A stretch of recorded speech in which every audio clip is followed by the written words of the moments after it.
is Justine Givings, and I am one of the pre-service instructors here at the Broward Sheriff Office Child Protective Investigations. I know you guys have been provided with a copy of the PowerPoint, so please follow along. The purpose of today's video is to provide an understanding of the fundamentals of child protective investigation and also to understand the investigative workflow process from the beginning to end. In addition, we want to talk about the Florida Chapter 39, the Florida Administrative Code, as well as the child welfare operating procedures that we conduct our investigations by. All of our reports are generated at the Florida Abuse Hotline, and those calls are received via fax, email, or from phone calls.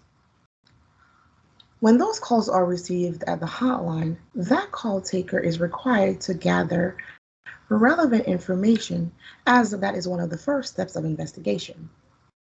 Upon receiving that information, that call taker is required to determine if that allegation meets the maltreatment defined in the Florida Statute, Chapter 39. Upon accepting that investigation can fall into three categories. It can either be an in-home investigation pertaining to parents and legal guardians.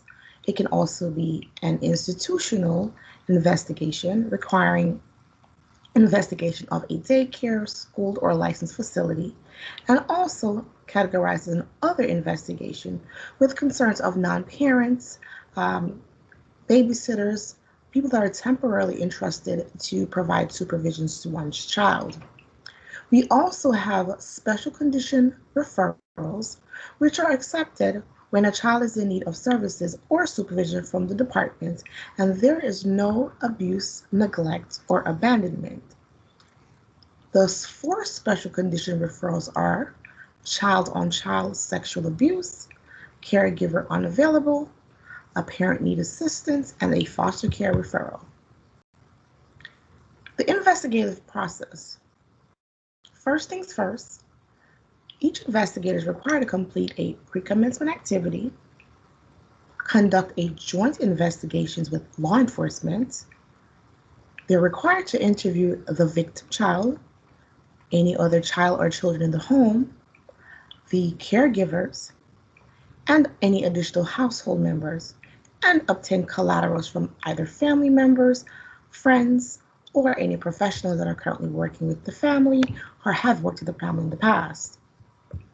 That investigator is required to conduct an observation of the family's interaction as well as the environment that the family is currently residing in.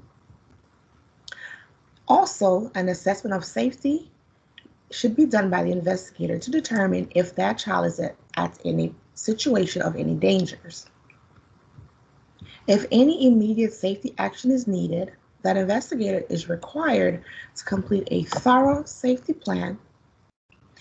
He or she is required to continue to gather additional information from other sources, such as the child protection team or any other service provider that is working with the family. The goal is to reconcile the documentation and any information that is gathered to determine the findings of this investigation. And lastly, the closure of the investigation to determine if the child or children is deemed safe or unsafe. So let's talk a little bit about pre-commencement. Pre-commencement per Florida Statute Chapter 39.0.1 indicates for each report received either from the Central Abuse Hotline and accepted for an investigation, the department or the sheriff's office shall perform the following. We're required to conduct a review of all relevant available information specific to the child and family and alleged maltreatment, family child welfare history, local criminal history, state history, and any relevant information that is provided. Planning of the investigation. That investigator is required to review the intakes and all documents available to them.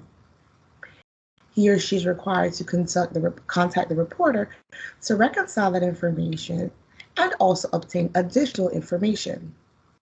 That investigator is required to make contact and referrals with law enforcement, the state attorney, as well as the child protection team if necessary. Time frames that we must abide by. The commencement of investigation, we have two time frames. An immediate investigation requires a 4-hour commencement time or a 24-hour based on the decision time. Victim children must be seen within the 24-hour time frame of that decision time.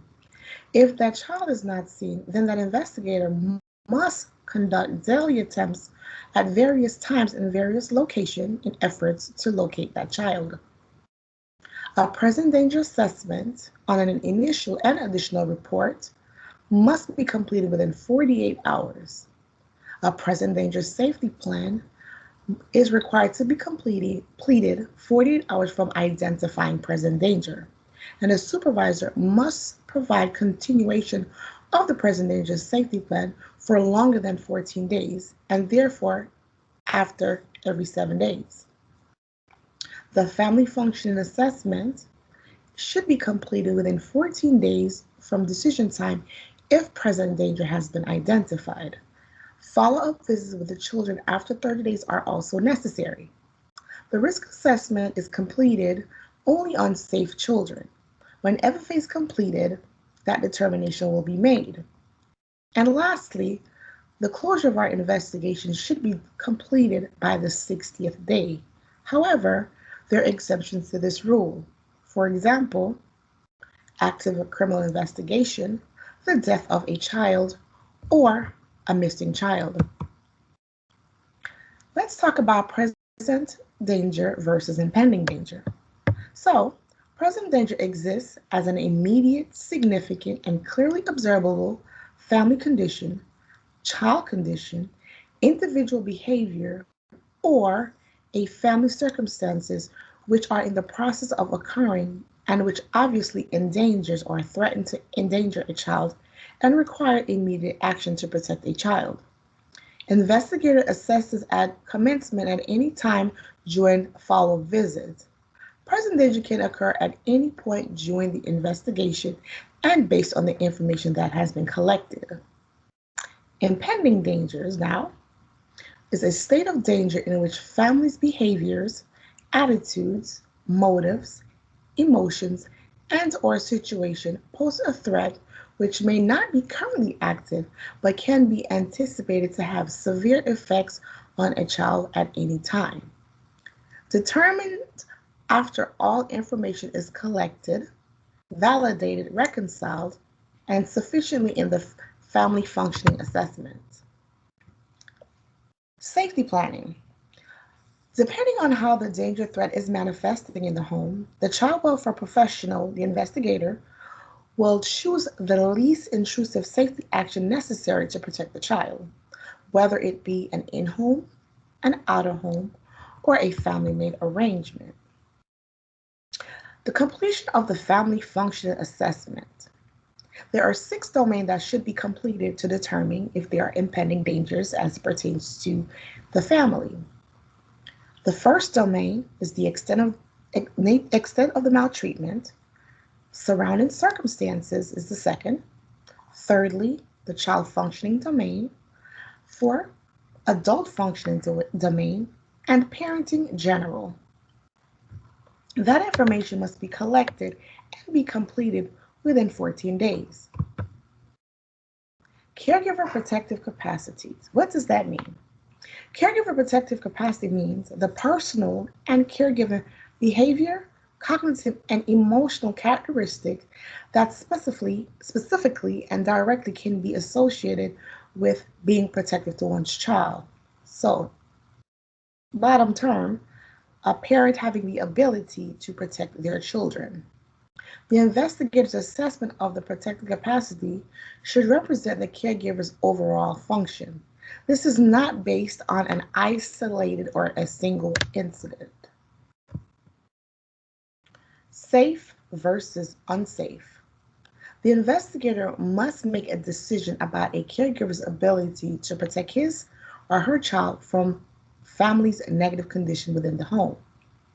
If a negative family condition is identified in the home, but is determined that the parent or legal guardian is effectively controlling the family's behavior, condition, or situation effectively, keeping the safety threshold from being breached, the child is deemed to be safe.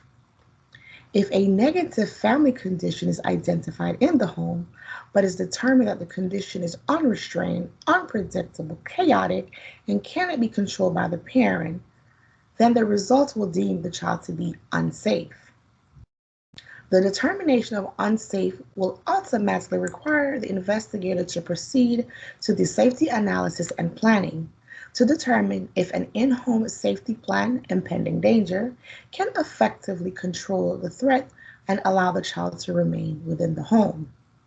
The determination of unsafe will require the investigator to transfer the case to ongoing case management that will require a judicial or a non-judicial intervention. You're required to complete the risk assessment. The risk assessment determines the child risk for future maltreatment. Completing of all investigative type in-home takes place with a safe determination. At the end of our investigation, we are required to complete the investigation by the 60th day.